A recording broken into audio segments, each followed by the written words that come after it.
ജീവിതം മുഴുവൻ മാറ്റിവെച്ച് അവരുടെ സ്വത്തുക്കൾ മുഴുവൻ പണയത്തിൽപ്പെടുത്തി സ്വന്തം കുട്ടികളെങ്കിലും രക്ഷപ്പെടട്ടെ എന്ന് വിചാരിച്ച് അവരെ അന്യരാജ്യങ്ങളിലേക്കും സംസ്ഥാനങ്ങളിലേക്കും അയക്കുമ്പോൾ നമ്മളൊരു കാര്യം മനസ്സിലാക്കണം. വളർത്തി വലുതാക്കിയ കുട്ടികളെ അവരുടെ കയ്യിൽ നിന്ന് കുറച്ച് വെള്ളം പോലും മേടിച്ച് കുടിക്കാൻ സാധിക്കാതെ ഈ ലോകം വിട്ടു പോകേണ്ടി വന്ന മലയാളികളുടെ ഗതികേടാണ്. ഇന്ന് ഏതാണ്ട് 40 ലക്ഷം യുവാക്കൾ തൊഴിലില്ലാതെ പബ്ലിക് സർവീസ് കമ്മീഷനിൽ രജിസ്റ്റർ ചെയ്ത് ജോലിക്കായി കാത്തിരിക്കുന്നു. അപ്പോ 40 വർഷക്കാലം മാറി മാറി ഭരിച്ച് കട്ടുമുടിച്ച് ഈ രാജ്യത്തെ ഛിന്ന ഭിന്നമാക്കിയതല്ലാതെ ഇവിടുത്തെ യുവാക്കൾക്കോ പാവപ്പെട്ട കുടുംബങ്ങൾക്കോ ഒന്നും നൽകാൻ പറ്റാത്ത രാഷ്ട്രീയ പ്രസ്ഥാനങ്ങളെ നമ്മൾ കണ്ടിട്ടുള്ളൂ. അപ്പോ തീർച്ചയായിട്ടും അതിനൊരു വ്യത്യാസം വരണം. നമ്മുടെ കുട്ടികൾക്ക് ഇവിടെ നല്ല വിദ്യാഭ്യാസം കൊടുക്കാൻ നമുക്ക് സാധിക്കണം. നമ്മുടെ കുട്ടികൾക്ക് വിദ്യാഭ്യാസം കൊടുത്ത് മാന്യമായ തൊഴിൽ ചെയ്ത് ഇവിടെ ജീവിക്കാനായിട്ടുള്ള സാഹചര്യം അവർക്കൂടെ ഉണ്ടാക്കണം. ഒരച്ഛനമ്മമാരും കേരളത്തിൽ അനാഥരാവാൻ പാടില്ല. നമുക്കറിയാം, കഴിഞ്ഞ പിണറായി സർക്കാരിന്റെ പീരീഡില് ഏതാണ്ട് 32 കൊലപാതകങ്ങളാണ് കേരളത്തിൽ നടന്നതെങ്കിൽ കഴിഞ്ഞ രണ്ടാമത് വരവില് 1 വർഷം കൊണ്ട് 12 കൊലപാതകങ്ങൾ നടന്നിരിക്കുന്നു. കഴിഞ്ഞ 4 മാസത്തിനുള്ളില് 7 കൊലപാതകങ്ങൾ നമ്മുടെ ദീപുവിനെ അടക്കം കൊലപ്പെടുത്തിയിരിക്കുന്നു. കേരളം മലയാളിയുടെ നാട് കൊലയാളിയുടെ നാടായി മാറിയിരിക്കുന്നു. സാധാരണ മനുഷ്യർക്ക്, സ്ത്രീകൾക്ക് പകൽ പോലും പുറത്തിറങ്ങാൻ പറ്റാത്ത സാഹചര്യത്തിലേക്ക് കേരളം മാറിയിരിക്കുന്നു. അപ്പോ പ്രിയപ്പെട്ടവരെ, നമുക്ക് ചിന്തിക്കണം. നമുക്കിതിനൊരു മാറ്റം വരണം. ദൈവത്തിന്റെ സ്വന്തം നാട്, ഗോഡ്സ് ഓൺ കൺട്രി, ഇന്ന് ഡെവിൾസ് ഓൺ കൺട്രി ആയി മാറിയിരിക്കുന്നു. ചെകുത്താന്റെ രാജ്യമായി മാറിയിരിക്കുന്നു. ഇതിന് മാറ്റം വരണം. പ്രിയപ്പെട്ടവരെ, നമ്മളെല്ലാവരും ജീവിക്കുന്നത് നമ്മുടെ മക്കൾക്ക് വേണ്ടിയിട്ടാണ്. നമ്മുടെ മക്കൾക്ക് ഇവിടെ തന്നെ നന്നായിട്ട് മാന്യമായിട്ട് വിദ്യാഭ്യാസം കൊടുത്ത് ഇവിടെ ജീവിക്കാനായിട്ടുള്ള സാഹചര്യം നമുക്ക് ഉണ്ടാക്കണം. നമ്മൾ ഈ ലോകം വിട്ടു പോകുമ്പോ അവരുടെ സാമീപ്യം അവര് നമ്മളോടൊപ്പം ഉണ്ടാകണം. അങ്ങനെ നിങ്ങൾ ഉണ്ടാകണമെന്ന് ആഗ്രഹിക്കണമെങ്കിൽ തീർച്ചയായിട്ടും ഇന്നത്തെ സാഹചര്യങ്ങൾക്ക് മാറ്റം വരണം. ഇന്നത്തെ രാഷ്ട്രീയ സാഹചര്യങ്ങൾക്ക് മാറ്റം വരണം. നമുക്ക് ചിന്തിക്കണം. ആം ആദ്മി പാർട്ടിയും 2020 പാർട്ടിയും തീർച്ചയായിട്ടും ഈ രാജ്യത്തിന്റെ വികസനം മാത്രം മുന്നിൽ കണ്ടുകൊണ്ട്, ഇവിടുത്തെ പാവപ്പെട്ടവന്റെ സാധാരണക്കാരന്റെ വേദന മനസ്സിലാക്കിക്കൊണ്ട് അവരുടെ ക്ഷേമത്തിന് വേണ്ടി മാത്രം പ്രവർത്തിക്കുന്ന 2 പ്രസ്ഥാനങ്ങളാണ് ഇന്നിവിടെ കൂടിയിരിക്കുന്നത്. അപ്പൊ പ്രിയപ്പെട്ടവരെ, ചിന്തിക്കുക. മാറ്റത്തിന് വേണ്ടിയിട്ടുള്ള ഒരു തുടക്കമാണ് കേരള രാഷ്ട്രീയത്തില്. മാറ്റത്തിന്റെ ശബ്ദം ഇവിടെ ഇന്ന് തുടങ്ങുകയാണ്. തീർച്ചയായിട്ടും പ്രിയപ്പെട്ട നമ്മുടെ മുഖ്യമന്ത്രി കേജ്രിവാൾജിക്ക് ഈ കേരള മണ്ണിലേക്ക് സ്വാഗതം. ഇവിടെ നിന്നാകട്ടെ നമ്മുടെ തുടക്കം. അദ്ദേഹത്തിന് നമ്മുടെ ക്ഷണം സ്വീകരിച്ച് കേരളത്തിലെത്തിയ മുഖ്യമന്ത്രിക്ക് കേരളത്തിലെ ജനങ്ങളുടെ ഹൃദയം നിറഞ്ഞ ഈ കിഴക്കമ്പലത്തെ 2020 ഹൃദയം കൊണ്ടുള്ള നന്ദി രേഖപ്പെടുത്തിക്കൊണ്ട് ഞാൻ നിർത്തുന്നു. നന്ദി, നമസ്കാരം.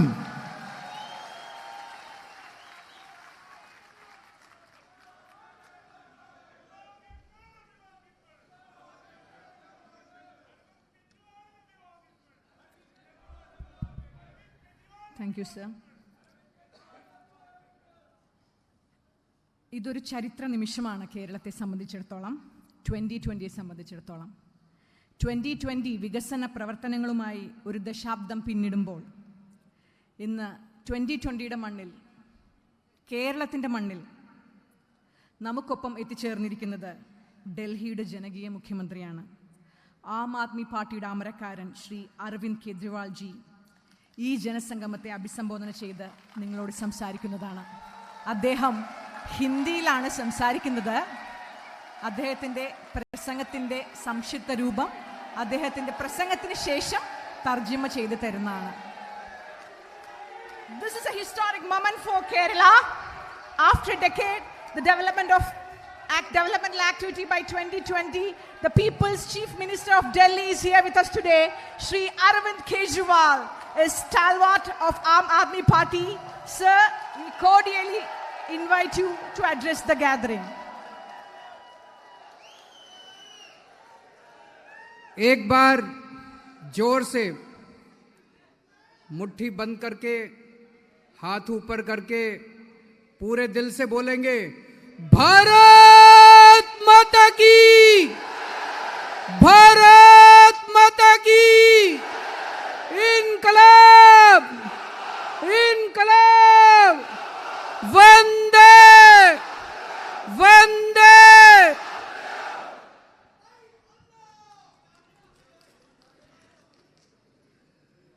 मंच पे बैठे हुए 2020 के सर्वे सर्वा साबू जी, आम आदमी पार्टी के केरला के कन्वीनर सिरियाक साहब, केरला के हमारे प्रभारी राजा जी, आरती जी, और केरला के कोने कोने से आए हुए इतनी बड़ी संख्या में सभी भाइयों बहनों, माताओं, बुजुर्गों, बच्चों, I love you to.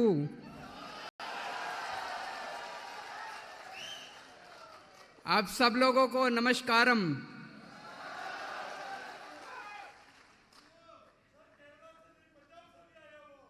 Punjab से भी आए हुए हैं कुछ लोग।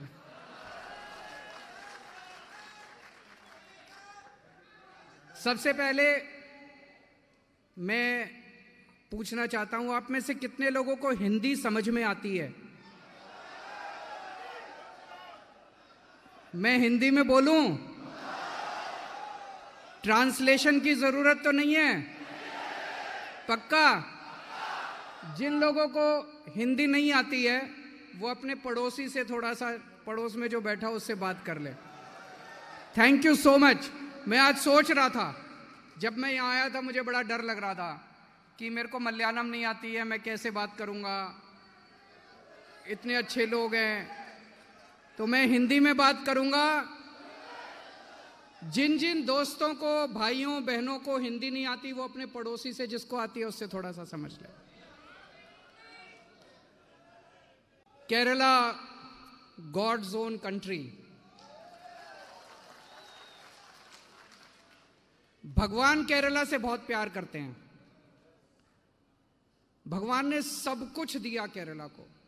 इतना खूबसूरत केरला, इतना खूबसूरत केरला, इतना खूबसूरत, इतने खूबसूरत लोग,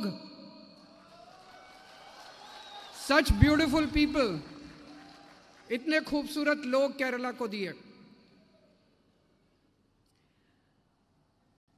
भगवान का हमारे ऊपर भी बहुत आशीर्वाद है। खासकर मैं मानता हूं कि मेरे ऊपर भगवान का बहुत आशीर्वाद है। मेरी जिंदगी में कई सारे ऐसे इंसिडेंट्स हुए हैं जो मुझे लगता है किसी मैजिक से कम नहीं है, किसी जादू से कम नहीं है। एक एमएलए बनने के लिए कई लोगों को पूरी जिंदगी घिसना पड़ता है, पूरी जिंदगी मेहनत करनी पड़ती है एक एमएलए बनने के लिए। आज से 10 साल पहले आम आदमी पार्टी को कोई जानता नहीं था, अरविंद केजरीवाल को कोई नहीं जानता था। हमने एक पार्टी बनाई और 1 साल के अंदर दिल्ली के अंदर आम आदमी पार्टी की सरकार बन गई।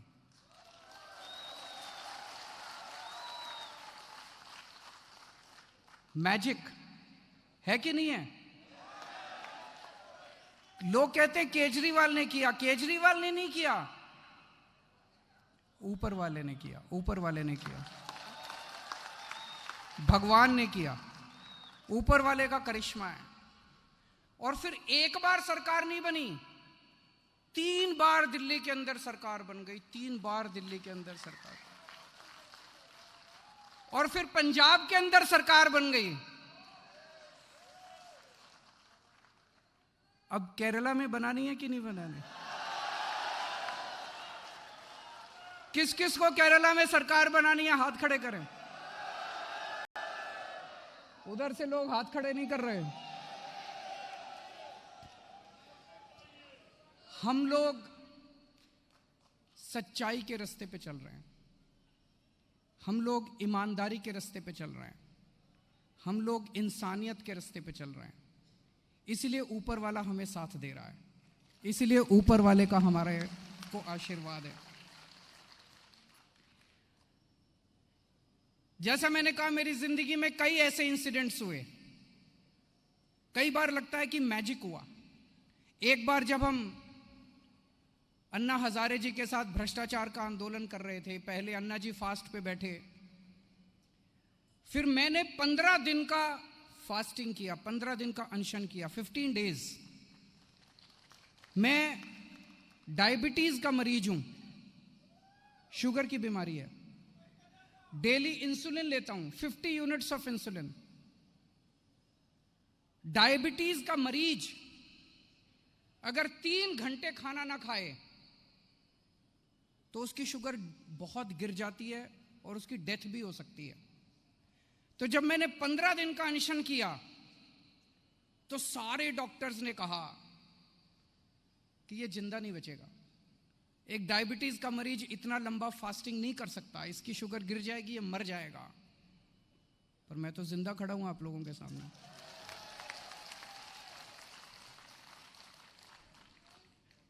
ये ऊपर वाले का आशीर्वाद है। आप में से कितने लोग भगवान पे यकीन रखते हैं? जरा हाथ कर।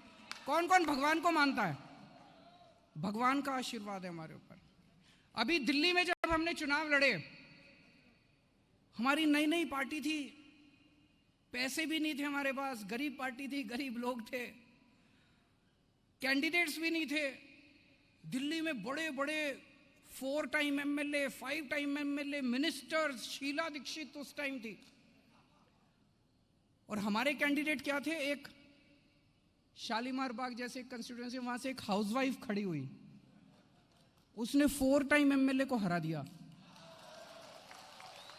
एक स्टूडेंट खड़ा हुआ, अखिलेश त्रिपाठी, मॉडल टाउन से, उसने 4 टाइम एमएलए को हरा दिया। अभी पंजाब में इलेक्शन हुए, चरणजीत सिंह चन्नी जो कि पंजाब के मुख्यमंत्री हैं, उनको पता किसने हराया? एक मोबाइल शॉप में काम करने वाले टेक्नीशियन ने। मोबाइल शॉप में काम करने वाले टेक्नीशियन ने पंजाब के मुख्यमंत्री को हरा दिया।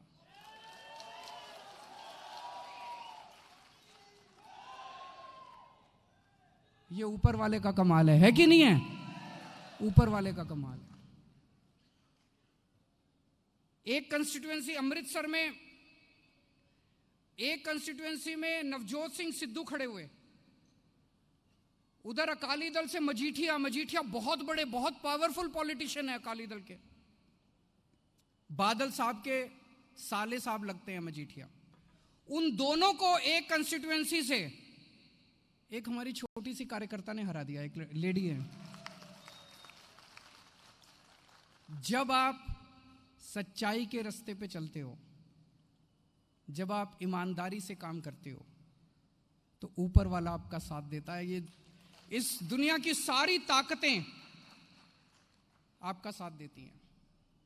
आज देश की राजनीति बहुत खराब हो गई है, बहुत ज्यादा खराब हो गई।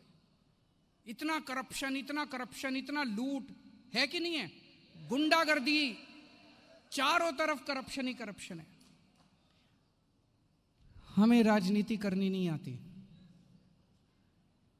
मुझे साबू साहब बहुत अच्छे लगे क्योंकि इनको भी राजनीति करनी नहीं आती। हमें ये गुंडागर्दी करनी नहीं आती, हमें ये करप्शन करना नहीं आता, भ्रष्टाचार करना नहीं आता हम लोगों को। हम पिछले 7 साल से मैं दिल्ली में सरकार चला रहा हूं। हम धर्म के हिसाब से सरकार चला रहे हैं, पुण्य के हिसाब से सरकार चला रहे हैं, भगवान द्वारा दिखाए हुए रास्ते के हिसाब से सरकार चला रहे हैं। हम लोग ईमानदारी से सरकार चला रहे हैं। सबसे पहले हमने दिल्ली में क्या किया? हमने करप्शन खत्म कर दिया दिल्ली में।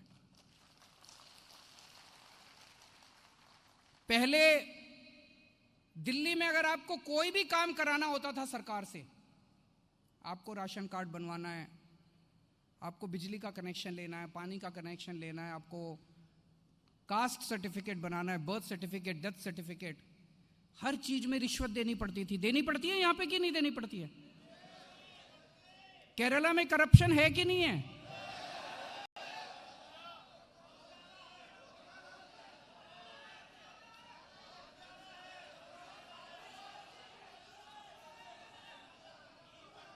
दिल्ली में सबसे पहले हमने आम आदमी के करप्शन को खत्म किया। अब दिल्ली में आपको सरकार से कोई भी काम कराने के लिए पैसे नहीं देने पड़ते, आपका काम घर आके सरकार करके जाती है। हमने कैसे किया? हमने एक टेलीफोन नंबर जारी कर दिया 1076। आप दिल्ली जाएं तो फोन करना उस नंबर पे। अगर आपको सरकार से कोई भी काम कराना है, आप उस नंबर पे कॉल करो, वहां से आवाज आएगी कि आपको सरकार से क्या काम कराना है। मान लीजिए आपको बिजली का कनेक्शन लेना है, आप बोलो मुझे बिजली का कनेक्शन लेना है। वो आपको बताएंगे कि बिजली का कनेक्शन लेने के लिए ये डॉक्यूमेंट्स चाहिए। फिर वो आपसे पूछेंगे कि आपको बिजली का कनेक्शन देने के लिए हम आपके घर कितने बजे आएं। आपको गवर्नमेंट डिपार्टमेंट जाने की जरूरत नहीं है, आपको छुट्टी लेने की जरूरत नहीं है, आपको लाइन में लगने की जरूरत नहीं है, आपको दलालों के चक्कर काटने की जरूरत नहीं है, आपको किसी ऑफिसर को रिश्वत देने की जरूरत नहीं है। गवर्नमेंट आपके घर आके आपका काम करके जाती है, आपका कनेक्शन देके जाती है। केरला में होना चाहिए कि नहीं होना चाहिए? हमने बड़े लेवल पे भी करप्शन खत्म किया।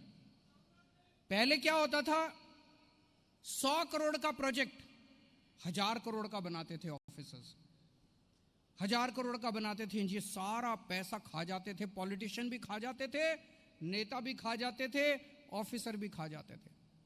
अब दिल्ली में ईमानदार सरकार आई, हमने एक एक प्रोजेक्ट में पैसा बचाना चालू किया। और पैसा बचा के क्या किया? दिल्ली में बिजली फ्री कर दी। दिल्ली में आज 24 घंटे बिजली आती है, पावर कट नहीं लगते। पहले जब हमारी सरकार बनी थी उसके पहले 8-8 घंटे के पावर कट लगते थे, पूरा बिजली नहीं आती थी, वोल्टेज फ्लक्चुएशन होते थे। और इतनी महंगी बिजली थी, 5,000 10,000 रुपए एक आदमी का बिल आता था बिजली का। 5 साल में हमने बिजली 24 घंटे कर दिया। दिल्ली में इन्वर्टर की दुकानें बंद हो गई हैं, जनरेटर की दुकानें बंद हो गई हैं। इन्वर्टर मिलता नहीं है वहां पे, इन्वर्टर बिकता ही नहीं है, जनरेटर बिकता ही नहीं है, इन्वर्टर की दुकानें बंद, जनरेटर। 24 घंटे बिजली आती है और फ्री में बिजली आती है। फ्री बिजली चाहिए नहीं चाहिए केरला को? जिसको फ्री बिजली चाहिए दोनों हाथ खड़े करके बताइए। फ्री बिजली चाहिए? हो सकता है, हो सकता है। दिल्ली में करके दिखाया, यहां भी हो सकता है। एक ही शर्त है, ईमानदार सरकार चाहिए। दिल्ली में हमने, दिल्ली के 2 करोड़ लोग हैं। हर आदमी के लिए, हर औरत के लिए, हर बच्चे के लिए, चाहे इस धर्म का हो चाहे उस धर्म का हो, चाहे इस जाति का हो चाहे उस जाति का हो, चाहे अमीर हो चाहे गरीब हो, हर आदमी का सारा इलाज हमने मुफ्त कर दिया।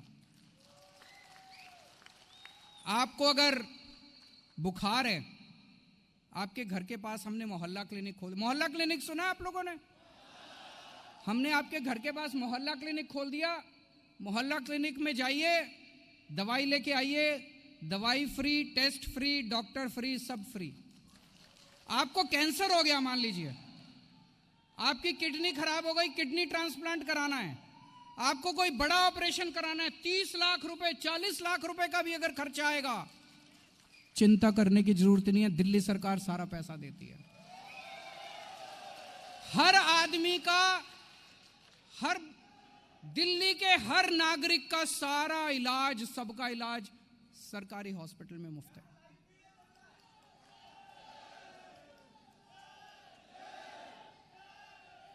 दोस्तों, आप सोच के देखो, जिन जिन लोगों का, एक मैंने देखा है बहुत गरीब लोगों को, अगर गरीब के घर में तो छोड़ो, मिडिल क्लास के घर में भी अगर कोई बड़ी बीमारी हो जाए, भगवान ना करे किसी को बीमारी हो, हार्ट की बीमारी हो जाए, ब्रेन की बीमारी हो जाए, कैंसर हो जाए, आज प्राइवेट अस्पतालों में इतना महंगा हो गया इलाज की जमीन बिक जाती है, सारी सेविंग्स बिक जाती है, सारी ज्वेलरी बिक जाती है। होता है कि नहीं होता है?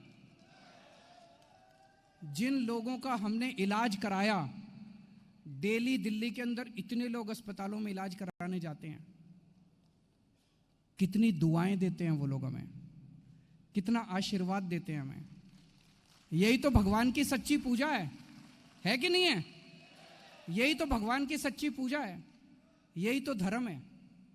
7 साल में मैंने कुछ नहीं कमाया, लोगों की दुआएं कमाई है, बहुत कमाई है लोगों को, बहुत दुआ देते हैं लोग, बहुत दुआ देते हैं लोग, और उन्हीं की वजह से आज पूरे देश के अंदर दिल्ली मॉडल की चर्चा हो रही है। पहले दिल्ली के सरकारी स्कूल बहुत खराब थे, 16 लाख बच्चे दिल्ली के सरकारी स्कूलों में पढ़ते हैं। इतने खराब स्कूल, दीवारें टूटी हुई थी, छत टूटी हुई थी, डेस्क नहीं थे, टीचर आते नहीं थे, बच्चे भी आते थे 1 घंटे में घर भाग जाते थे, टॉयलेट्स नहीं थे, पीने का पानी नहीं था, इतना बुरा हाल था। 16 लाख बच्चों का भविष्य पूरी तरह से खराब था। एक मजदूर का बच्चा, रिक्शे वाले का बच्चा, ये लोग भेजते हैं अपने बच्चों को सरकारी, उनका भविष्य यही था, मजदूर का बच्चा मजदूर बनेगा, रिक्शे वाले का बच्चा रिक्शे वाला बनेगा। 5 साल में आके हमने सरकारी स्कूलों को शानदार बना दिया।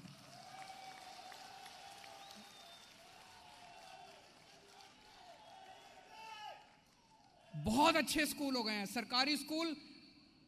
अगर मैं सरकारी स्कूलों की तारीफ करूंगा, आपको लगेगा कि अपने स्कूल की तारीफ कर रहा है। इस साल दिल्ली के सरकारी स्कूलों के रिजल्ट्स, दिल्ली के सरकारी स्कूलों के बोर्ड के एग्जाम के रिजल्ट्स 99.7% आए हैं। भारत के इतिहास में आज तक कभी नहीं हुआ। स्कूल इतने अच्छे हो गए हैं, इस साल 4 लाख बच्चों ने अपने नाम प्राइवेट स्कूलों से कटा के सरकारी स्कूल में कराए हैं। आप सोच के देखो, ये 16 लाख बच्चे और इन 16 लाख बच्चों के माँ बाप हमें कितनी दुआएं देते हैं। ये तो असली भगवान का काम है कि नहीं है? यही असली भगवान की पूजा है। और क्या होता है? दूसरों की सेवा करना। जब से हमारी सरकार बनी है, हम केवल और केवल धर्म के अनुरूप पुण्य कमा रहे हैं, धर्म के अनुरूप काम कर रहे हैं। आज मैं ये देख रहा था, दिल्ली में आज अगर एक गरीब आदमी, मिनिमम वेजेस दिल्ली में 15,000 रुपए के करीब है, एक गरीब आदमी को जिसको मिनिमम वेज मिलते हैं 15,000 रुपए, वो बड़े आराम से गुजारा कर लेता है। उसके बच्चों की स्कूलिंग फ्री है, घर में सारा इलाज फ्री है, सरकार उसको मुफ्त राशन देती है, उसका ट्रांसपोर्ट फ्री है, महिलाओं का ट्रांसपोर्ट फ्री है, बिजली फ्री है, पानी फ्री है। और ये मुश्किल नहीं है, ये केवल इसलिए है क्योंकि दिल्ली के अंदर आज एक ईमानदार सरकार है। मेरी जिंदगी का तो एक ही मकसद है। मुझे लगता है हमारे देश के लोग बहुत अच्छे हैं। हमारे देश में इतने अच्छे लोग हैं, बाहर जाते हैं, विदेशों में जाते हैं, हम सुनते हैं, जितनी मल्टीनेशनल कंपनीज उठा के देख लीजिए, टॉप के ऊपर आपको इंडियन बैठा हुआ मिलेगा कहीं ना कहीं। देश के अंदर इतनी अच्छी अच्छी स्टोरी सुनते हैं, कैसे लोग अपने स्पेयर टाइम में बच्चों को पढ़ा रहे हैं, कोई किसी की मदद कर रहा है, कोई कुछ कर रहा है, कोई कुछ कर रहा है। इन सारे 130 करोड़ लोगों को जोड़ के हमें अब एक अलायंस बनाना है। इस देश के अंदर 130 करोड़ लोगों का अलायंस बनाना है। हमें राजनीति करनी नहीं आती, हमें भ्रष्टाचार करना नहीं आता, हमें दंगे करने नहीं आते। अगर आपको राजनीति चाहिए, इनके पास चले जाओ। अगर आपको दंगे चाहिए, इनके पास चले जाओ।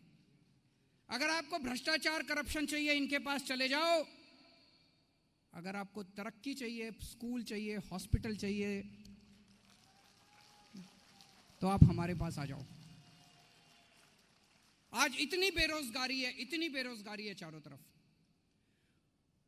दिल्ली में पिछले 5 साल में हमने 12 लाख बच्चों को नौकरियां दी हैं। 12 लाख बच्चों को, 1.2 मिलियन दी जा सकती है, पॉसिबल है। मैंने सुना अभी साबू जी बोल रहे थे, यहां पे 40 लाख बच्चे तो एम्प्लॉयमेंट एक्सचेंज में रजिस्टर्ड है, अनएम्प्लॉयमेंट है।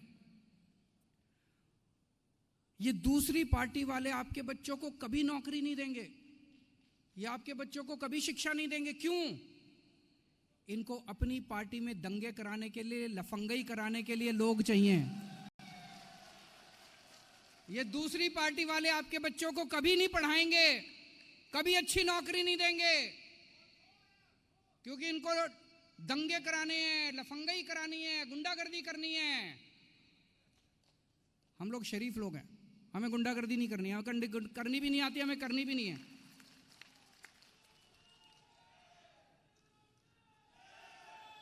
मैंने साबू साहब के बारे में काफी सुना था पहले। बहुत बड़े उद्योगपति हैं, बहुत सक्सेसफुल बिजनेसमैन हैं, बहुत बड़े इंडस्ट्रियलिस्ट हैं।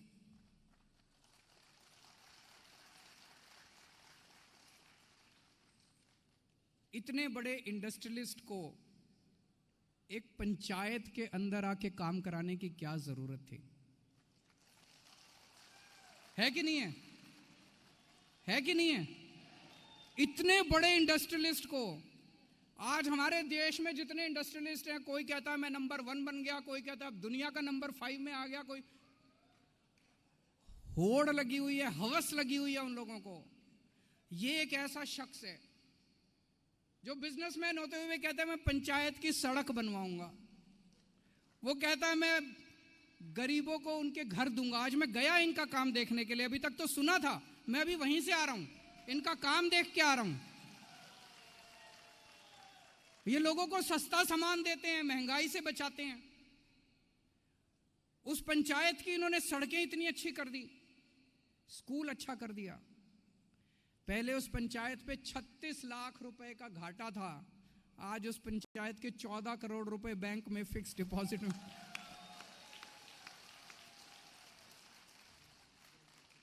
कमाल है, कमाल है। इनको भी राजनीति करनी नहीं आती, ये भी धर्म का काम कर रहे हैं। ये जितना काम कर रहे हैं धर्म का काम कर रहे हैं, पुण्य का काम कर रहे हैं, ऊपर वाले का काम कर रहे हैं। He is doing God's work. कर रहे हैं कि नहीं कर रहे हैं? मैं बहुत इंप्रेस हुआ इनका काम देख के। और जैसे मैंने कहा, हमारा तो मकसद है इस देश के सारे अच्छे लोगों को जोड़ना। तो मुझे आज बड़ी खुशी है कि आम आदमी पार्टी और 2020 पार्टी का केरला के अंदर गठबंधन होने जा रहा है।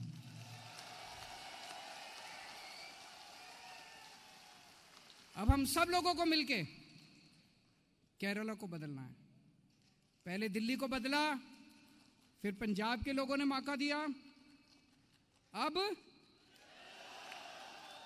केरला बदलना है कि नहीं बदलना? Thank you so much.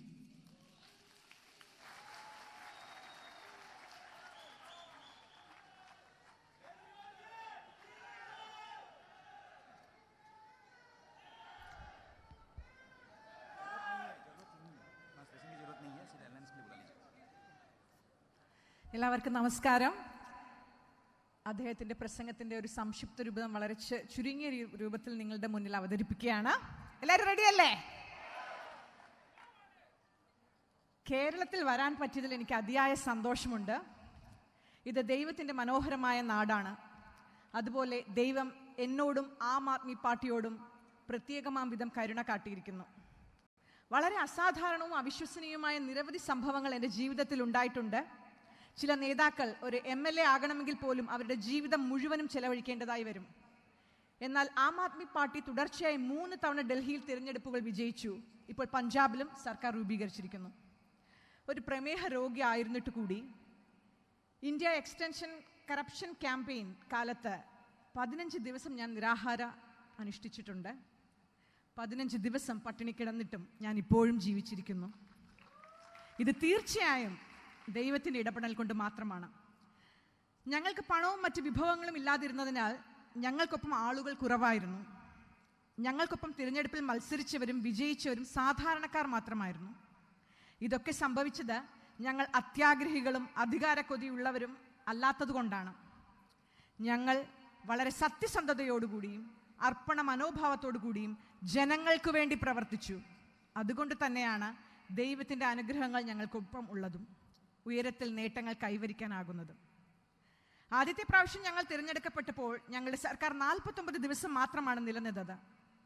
കോൺഗ്രസിനൊപ്പം ചേർന്ന് ഞങ്ങളുടെ തത്വങ്ങൾ അനുസരിച്ച് പ്രവർത്തിക്കാൻ സാധിക്കില്ല എന്ന് തിരിച്ചറിഞ്ഞപ്പോൾ രണ്ടാമതൊന്നും ചിന്തിക്കാതെ ഞങ്ങൾ രാജിവെച്ചു.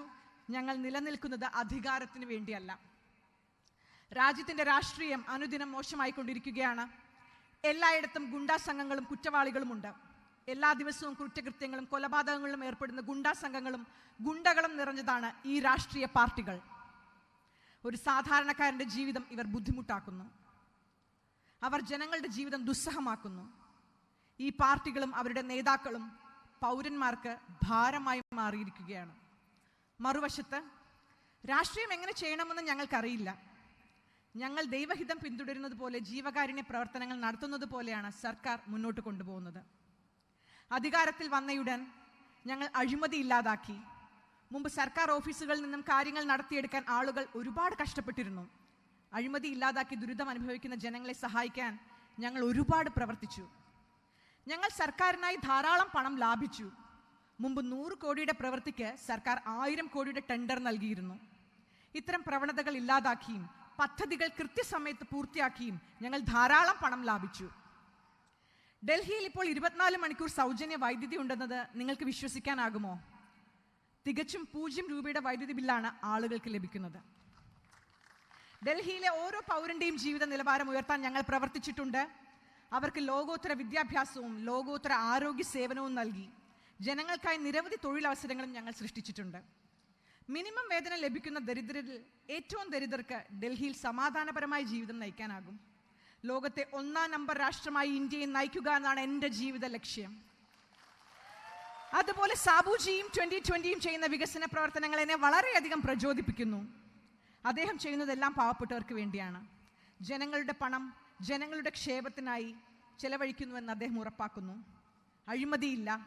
സത്യസന്ധമായി പ്രവർത്തിക്കുന്ന ഒരു അഴിമതി രഹിത പാർട്ടിയുടെ വാർഷിക ചടങ്ങിലേക്ക് എന്നെ ക്ഷണിച്ചതിൽ ഞാൻ ഏറെ അഭിമാനിക്കുന്നു. ഇപ്പോൾ നിങ്ങൾക്ക് മുന്നിൽ 2 വഴികളാണുള്ളത്. ഒന്ന്, കലാപങ്ങൾ ഉണ്ടാക്കുകയും ക്രിമിനൽ പ്രവർത്തനങ്ങൾ പ്രോത്സാഹിപ്പിക്കുകയും ചെയ്യുന്ന രാഷ്ട്രീയ കക്ഷികളെ തിരഞ്ഞെടുക്കുക എന്നതാണ്. മറ്റൊന്ന്, ആം ആദ്മി പാർട്ടി, 2020 തുടങ്ങിയ പാർട്ടികളാണ്. സത്യസന്ധരും സൗമ്യരും നമ്മുടെ കുട്ടികൾക്ക് നല്ല വിദ്യാഭ്യാസം നൽകുകയും ജനങ്ങളുടെ ക്ഷേമത്തിനായി പ്രവർത്തിക്കുകയും ചെയ്യുന്നവരാണ് ഞങ്ങൾ. നമ്മൾ ഏതു പക്ഷത്തായിരിക്കണമെന്ന് ശരിയായ തിരഞ്ഞെടുപ്പ് നടത്തേണ്ടത് ഇപ്പോൾ നമ്മുടെ കടമയാണ്, നിങ്ങളുടെ കടമയാണ്. നിങ്ങൾക്ക് കലാപങ്ങളും കുറ്റകൃത്യങ്ങളും വേണമെങ്കിൽ മറ്റു കക്ഷികൾക്കൊപ്പം പോകാം. നിങ്ങൾക്ക് വികസനവും ജീവിത നിലവാരവും വേണമെങ്കിൽ ആം ആദ്മി പാർട്ടിയെയും 2020 പാർട്ടിയെയും തിരഞ്ഞെടുക്കുക. ഈ രാജ്യത്തെ ജനങ്ങൾ വളരെ നല്ലവരാണ്. നമ്മുടെ നല്ല ഭാവിക്കായി നമ്മുടെ രാജ്യത്തെ 130 കോടി പൗരന്മാരുടെ ഒരു സഖ്യം ഉണ്ടാക്കേണ്ടതായിട്ടുണ്ട്. ഇപ്പോൾ നിങ്ങളെ ഏവരെയും അതിനായി സ്വാഗതം ചെയ്യുന്നു. ഇതാണ് അദ്ദേഹത്തിന്റെ പ്രസംഗത്തിന്റെ ഒരു സംക്ഷിപ്ത രൂപം. He is a blazing dawn in the Indian politics. Shri Arvind Kejriwal sir, we would like to thank you from the bottom of our heart. The entire Kerala has enriched by your presence through this Janasangamam. Thank you so much, sir. അടുത്തതായി കേരളം ഉറ്റുനോക്കിയ ധന്യ മുഹൂർത്തത്തിലേക്ക് കടക്കുകയാണ്. കേരളത്തിന്റെ രാഷ്ട്രീയ ചരിത്രത്തിൽ പുത്തൻ സമവാക്യങ്ങൾ എഴുതപ്പെടാൻ നിമിഷങ്ങൾ മാത്രം. അതിനെക്കുറിച്ച് കൂടുതൽ സംസാരിക്കാൻ ആം ആദ്മി പാർട്ടിയുടെ നാഷണൽ കൺവീനർ ശ്രീ അരവിന്ദ് കെജ്രിവാൾ സാറിനെയും 2020 പ്രസിഡന്റ് ശ്രീ സാബു എം ജേക്കബ് സാറിനെയും വേദിയിലേക്ക് സഹർഷം സ്വാഗതം ചെയ്യുന്നു. I welcome both of you to the stage.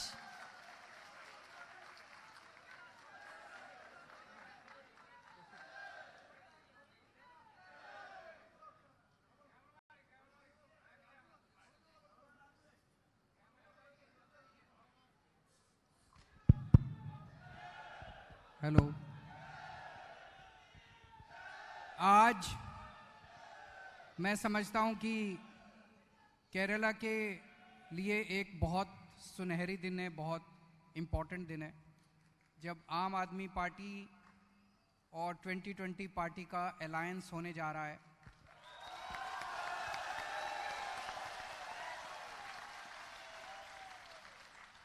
ये अलायंस आम आदमी पार्टी और 2020 पार्टी का नहीं है, ये अलायंस केरला के 4 करोड़ लोगों का अलायंस है. हमें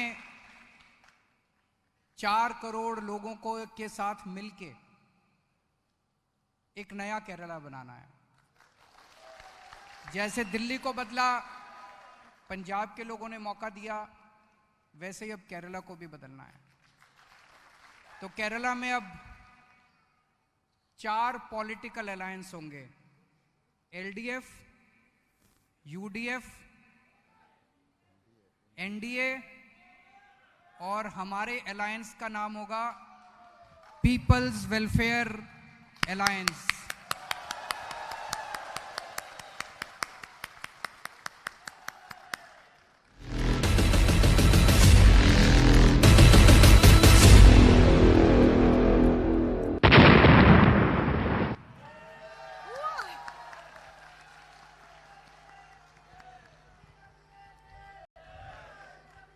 കേരളത്തിൻ്റെ രാഷ്ട്രീയ ചരിത്രത്തിൽ ഒരു പുതിയൊരു അധ്യായം തുറന്നുകൊണ്ട് ജനക്ഷേമ സഖ്യം ഇന്നിവിടെ തുടങ്ങുകയാണ്.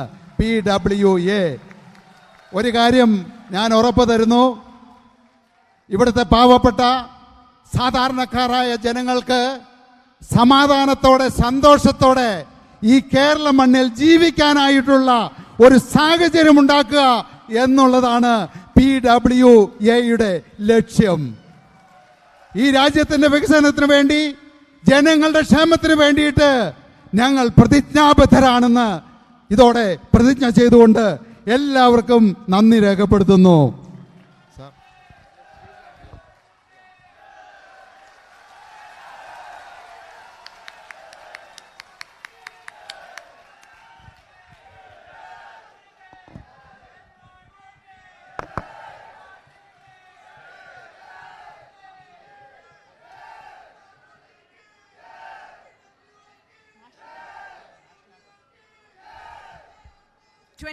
സംബന്ധിച്ചിടത്തോളം, ആം ആദ്മി പാർട്ടിയെ സംബന്ധിച്ചിടത്തോളം ഏറ്റവും അഭിമാനപൂരിതമായ ചരിത്ര നിമിഷങ്ങൾക്കാണ് ഈ ജനസംഗമം സാക്ഷ്യം വഹിച്ചത്.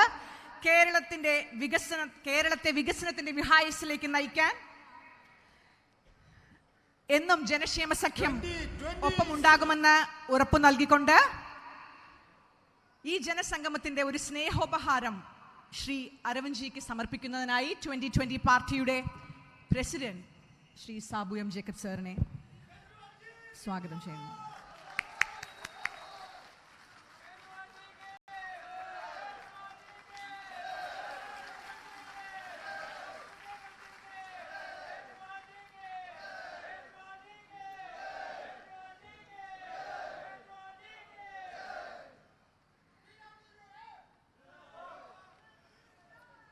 അടുത്തതായി, ഇന്ന് നമുക്കറിയാം ഇന്നലെ വരെ ഉണ്ടായിരുന്ന കാലാവസ്ഥ എന്താണെന്ന്. പ്രകൃതി പോലും നമ്മെ അനുഗ്രഹിച്ചിരിക്കുകയാണ്. ഇന്ന് ഇവിടെ വന്നു ചേർന്നിരിക്കുന്ന ഓരോ ജനങ്ങളെയും, ആം ആദ്മി പാർട്ടിയുടെ പ്രവർത്തകരെയും 2020 പ്രവർത്തകരെയും മാധ്യമ സുഹൃത്തുക്കളെയും കിഴക്കമ്പല നിവാസികളെയും എല്ലാവർക്കും നന്ദി ഞങ്ങൾ അറിയിച്ചുകൊള്ളുന്നു. ജനക്ഷേമ സഖ്യം, ജനക്ഷേമ സഖ്യം, 2020 AAP സഖ്യം, 2020 AAP സഖ്യം, 2020 സിന്ദാബാദ്, സിന്ദാബാദ്, സിന്ദാബാദ്. 2020 जिंदाबाद जिंदाबाद जिंदाबाद आम आदमी पार्टी जिंदाबाद जिंदाबाद जिंदाबाद आम आदमी पार्टी जिंदाबाद 2020 जिंदाबाद 2020 जिंदाबाद आम आदमी पार्टी जिंदाबाद आम आदमी पार्टी जिंदाबाद जनक्षेम सख्यम जिंदाबाद जनक्षेम सख्यम जिंदाबाद 2020 AAP सख्यम जिंदाबाद 2020 AAP सख्यम जिंदाबाद जिंदाबाद जिंदाबाद 2020 जिंदाबाद जिंदाबाद जिंदाबाद 2020 जिंदाबाद ജനസംഗമത്തിന്റെ ഔപചാരിക ചടങ്ങുകൾ ഇവിടെ അവസാനിക്കുകയാണ്. ഈ ചടങ്ങ് വിജയമാക്കാൻ സഹായിച്ച ഇവിടെ എത്തിച്ചേർന്ന എല്ലാവർക്കും ഒരിക്കൽ കൂടെ ഹൃദയത്തിന്റെ അടിത്തട്ടിൽ നിന്ന് നന്ദി അർപ്പിച്ചുകൊള്ളുന്നു. ദേശീയ ഗാനത്തിനായി എഴുന്നേറ്റ് നിൽക്കാൻ ഏവരോടും അഭ്യർത്ഥിക്കുന്നു.